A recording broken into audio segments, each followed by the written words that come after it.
हम करेंगे हर मजलूम की हिमायत। अस्सलाम वालेकुम नाजरीन, मैं हूं हुरैन फातिमा और आप देख रहे हैं हिमायती न्यूज HD चैनल। नजर डालते हैं आज की अहम खबर पर। कराची से रिपोर्ट ब्यूरो चीफ सिविल हाकिम अली दिल। कराची का इलाका PS थाना स्टील टाउन की हदूद में गग्गर फाटक में एक बड़ी अफसोसनाक खबर। बेटा और भाई जल्लाद बन गए। भाई ने अपनी बहन को भी नहीं छोड़ा। अगवा करने की धमकियां और मां को ज़हनी तौर पे परेशान करने की भी धमकियां, और कहने लगा मैं अपनी बहन को अगवा करके ले जाऊंगा और फरोख्त करूंगा, मगर मेरा कोई भी कुछ नहीं बिगाड़ सकता। मां और बाप का सरकारी इदारों को अपील करने की दुहाइयां, मेरी मदद की जाए और इन जलालतों से मुझे निजात दी जाए। और मैं बहुत गरीब खानदान से हूँ और मेरा बेटा और मेरे देवर मेरी बेटी को अगवा करने की धमकियां दे रहे हैं और जबरदस्ती करने की, और उन्होंने ये कहा है मैं अपनी बहन को अगवा करके फरोख्त करूंगा और कोई मेरा कुछ नहीं बिगाड़ सकता। DG रेंजर्स और SSP मलीर और वज़ीर आला सईद मुराद अली शाह से मैं अपील करती हूँ और आफाक अली लशारी पे कानूनी कार्रवाई की जाए। उनके चाचू पे और आगे क्या कहा, जी हाकिम अली दिल आगाह कीजिए। जी नाज़रीन, मैं हूँ हाकिम अली दिल। आप देख रहे हो हिमायती न्यूज़ और हक सच की आवाज़, हमेशा हिमायती न्यूज़ मजलूम की आवाज़। जी, आज मैं आपको ऐसी शख्स से मुलाकात करवाता हूँ और बाप एक माजूर है और बेटे की धमकियाँ, अपनी बहन पे जुल्म की धमकियाँ, अपने चाचू के साथ मिलकर उसको उठाने की और अगवा करने की धमकियाँ। तो उसके भाई का ये कहना है मैं अपनी बहन को यहाँ से अगवा करके ले जाऊँगा और फ़रोख्त करूँगा। तो उसका बाप और उसकी माँ मेरे साथ मौजूद है, ज़्यादा राय उससे लेते हैं। तो आखिर माजरा क्या है, बात क्या है? अच्छा है मसलो ये आहे त मुंहिंजी न्याणी खे अगवा कराए पियो। अगवा खां पोइ उते मां रड़ा कयूं, दाहियूं कयूं पंहिंजे चाचनि सां गॾु थी हिते गगर फाटक में। उते मां दाह कयूं, पाड़ो निकिरी आयो। अची उन पाड़े में माना इहो मसलो वरी इन जो ईअं ख़तमु थी वियो इन जो खेल।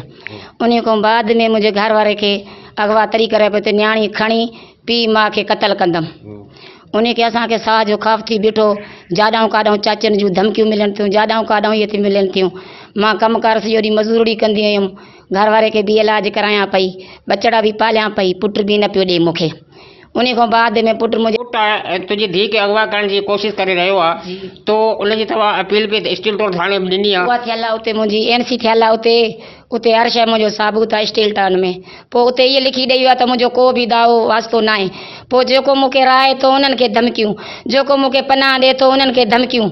हाणे मां बेवस ज़ैफ़ा मां काॾे वञा, मूंसां मदद ठही वञे, मांसां मदद ठही वञे, मांसां इहो ज़ुल्म, मांसां मुंहिंजे पुट जा जेके चाचा आहिनि इहे मूंखे धमकियूं ॾेई वेठा आहिनि। मुंहिंजो कारोबार सॼो ॾींहुं चीनियुनि वारे कम ते मां लोह मिलींदी हुयमि, उसनि ते सरदी हुयमि। अॼु मुंहिंजे घर वारे जी हे कंडीशन बीठी आहे, ॾिसनि था त हाणे मारण खां बचाए वियासीं, अगवा कयोसीं, न खणी सघियासीं। हाणे धमकियूं ॾिस था, उहो पंहिंजी दिमाग़ ते का ॻाल्हि विहारे था, माना वरी दुबारो अटैक अची वञे। इन जे करे मां घुरां थी त मूंखे इंसाफ़ हुकूमत ॾे, मांसां मदद थी वञे।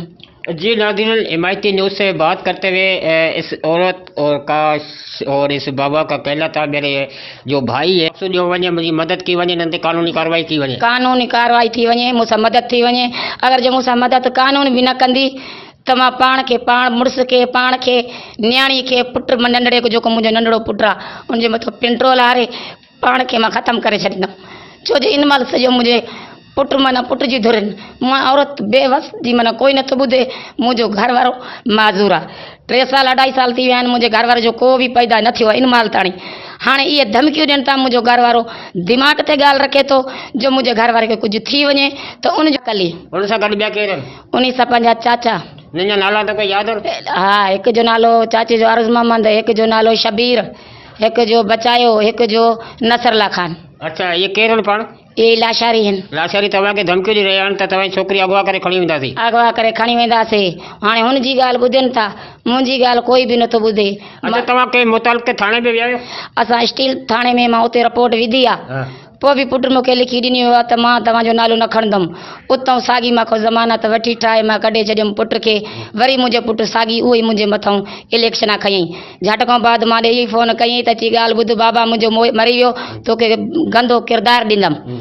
हाणे उन जे करे मां मीडिया में पाण खे ॾियां थी त सुभाणे मुंहिंजे घर वारे खे घटि वधि कुझु बि थिए त उनजो ज़िम्मेवार मुंहिंजो पुटु, मुंहिंजे पुट जा चाचा। मांसां इहा मदद करनि। गगर फाटक में रहां थी, मलीर 15 वारा, माना मूंसां SB साहब, DSI साहब, मांसां साईं मुराद अली शाह जे करे उन सां मां मदद ठही वञे। अच्छा तवा अभी सरकारी पेट्रोल सड़क के अपने आप को आग लगा दूंगी। कैमरा टीम फैजान अली दल के साथ हाकिम अली, हिमायती न्यूज़ कराची। मजीद खबरों और अपडेट से बाखबर रहने के लिए देखते रहें हिमायती न्यूज HD चैनल।